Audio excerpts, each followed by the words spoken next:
146,000 of us enter the tube network every hour. We read our newspapers, and we read other people's newspapers. We find ways to amuse ourselves because the tube no longer fascinates or excites. It has become over-familiar. We know it simply too well. Or do we?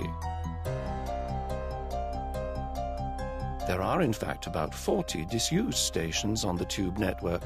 Some have disappeared from existence, vanished without trace. Others are almost intact, time capsules of the era in which they closed. We are going to visit Aldwych. The station opened in 1907, but under the name Strand, which led to much confusion because at that time there was already a station named Strand, our modern-day Charing Cross. So Strand became Aldwych.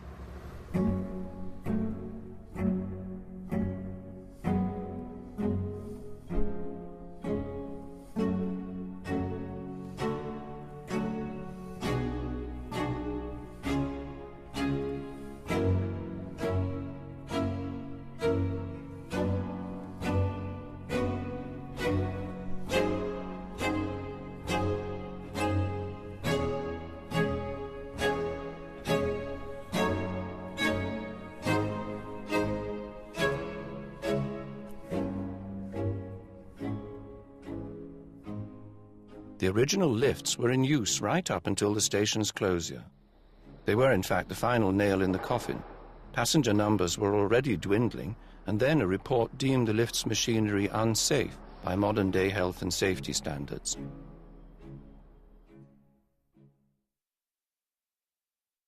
And now we descend into darkness.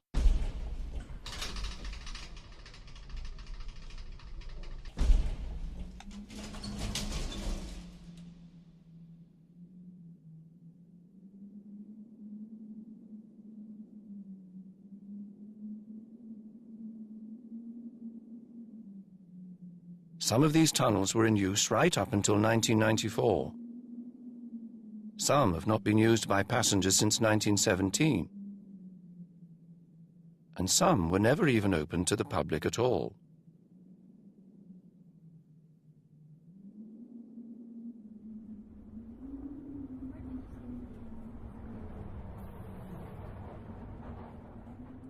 There are two platforms at Aldwych. Platform A still sees regular use, not by commuters but by film companies. This is largely because trains can still be brought in and out of the platform. Platform B, however, is lost and forgotten to the world.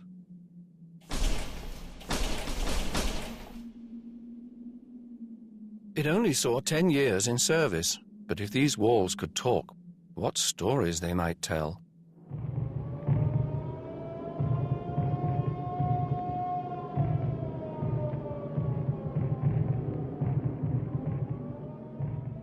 Or you might hear about the Royal Strand Theatre demolished to make way for the station. Some say the ghost of a young actress still treads the boards here, waiting for her last curtain call.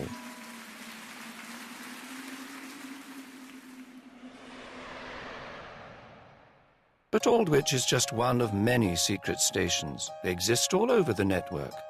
So take an interest in the tube. There's more to it than meets the eye.